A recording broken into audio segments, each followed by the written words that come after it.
We just talked about difference of squares, but now we're moving on to cubes, which is the same thing kind of, but you'll have both plus and minus. We have a general pattern that it follows. Let's see. If it's plus, it looks like this. If it's minus, it looks like this. You're not playing the X game today, you are following a pattern.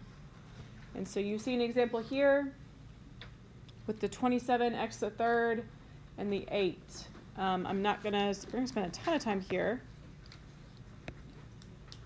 What you got is a cubed minus b cubed.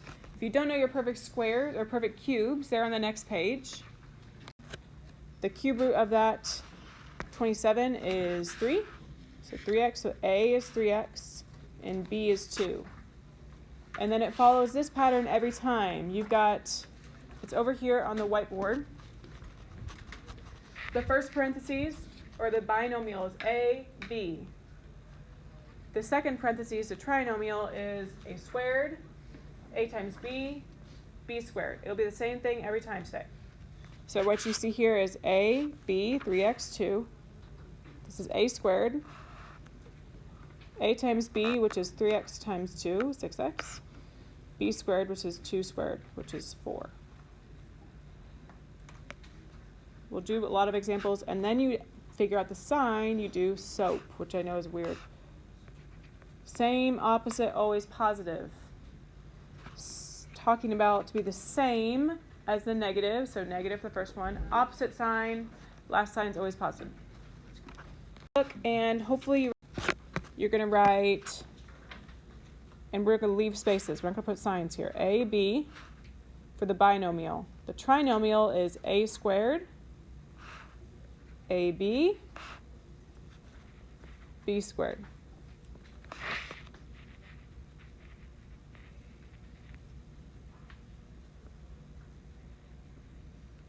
All right, then you do SOAP. Same, opposite, always positive to figure out if you have plus or minus. You have to be able to take the cube root to be able to do this, because then you gotta find A and B. So on number 5, and use that chart to help you, A here is just x to the third power. What is the cube root of 125? That's 5, right? I'll show you how to do it in your calculator after lunch. So now we're going to do a, b, a squared, a, b, b squared. So a is x, b is 5. So it's a, b, x, 5.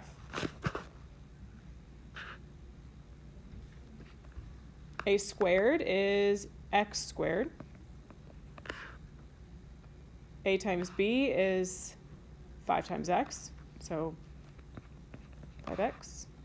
B squared is 5 squared, 25. You haven't done any plus or minuses yet, so that's where you do SOAP. Same, opposite, always positive. Look at your sign. It is negative, so you're going to do the same. Negative, opposite, positive, and last one's always positive. You can go when this is done. You can take out x squared. Remember, you take the lowest exponent, the most they have in common. Please make sure that goes out in front. And you divide it out. So 16 divided by 2 is 8. Subtract your exponents here. Taking out 2 of them, I have 3 remaining. In the second term, I do not have any remaining because I had x squared. I took both out. Hopefully, at this point, you notice that you have perfect cubes. So 8 is a perfect cube when you have x to the third. And so is 27. So we're going to rewrite that. The cube root of 8, look at the chart if you need it, is 2. 2 times 2 times 2 is 8. So 2x to the third. It's going to be plus this time. And then 27 is 3 to the third power. So that is my A and my B. A is 2x, B is 3.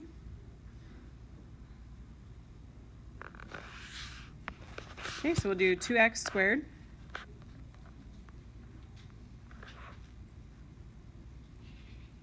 Still say that in front because that's our GCF, and we're going to fill in this part. So we've got the binomial and we've got the trinomial. We're just following a pattern. Okay, so A, B for the first one, so 2x and 3.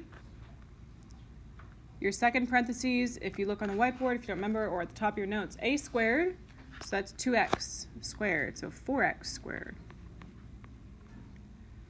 Plus A times B, so 3 times 2x, 6x, and then the last one's B squared, which is 3 squared, which is 9. Okay, at this point, we're going to do the same opposite, always positive.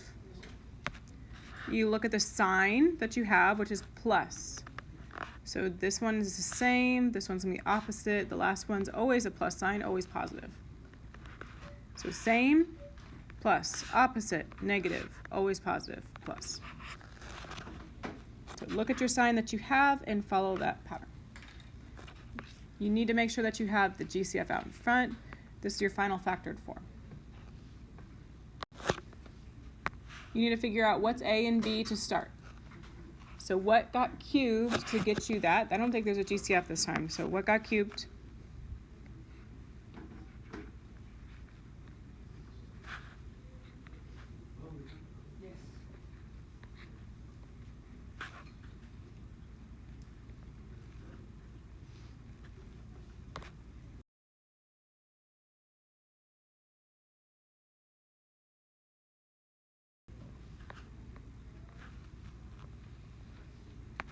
Okay, so I think it should be A.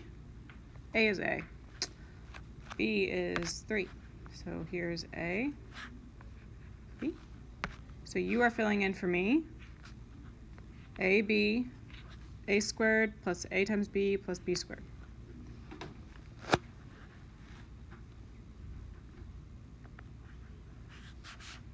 So AB,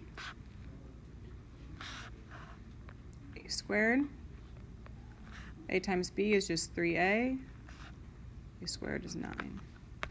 And then you should soap, same, opposite, always positive. And look at your sign. What sign we got this time? Positive, so same one here. Same as the original. Opposite of it, negative, always positive. Positive.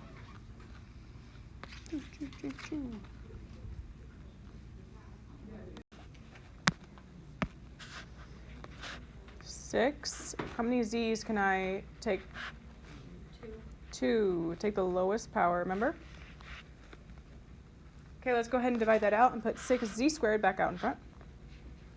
So it stays there.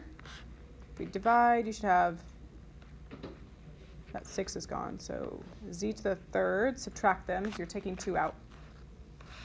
And did you get 125? That second term does not have any more z's because you had 2 and you took 2.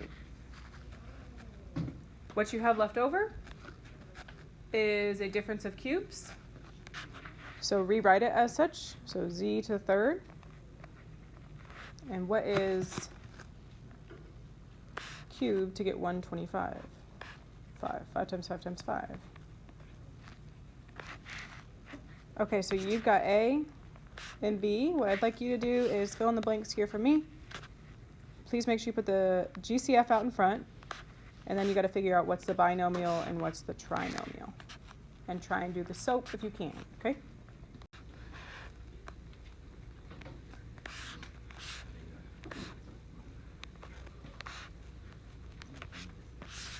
So same, it's negative, so you should have negative, S-O-A-P. Same, opposite, always positive. Same, opposite of the original one, always positive. Okay, something we didn't talk about. Why am I not factoring the trinomial? You can check it. two numbers that multiply to 25 and add to 5 are not possible. So that's why it ends up being stuck here. That second trinomial should never factor. So that's why we leave it like that. You can always check it if you want to be sure. Try and play the X game. I don't think you're going to succeed.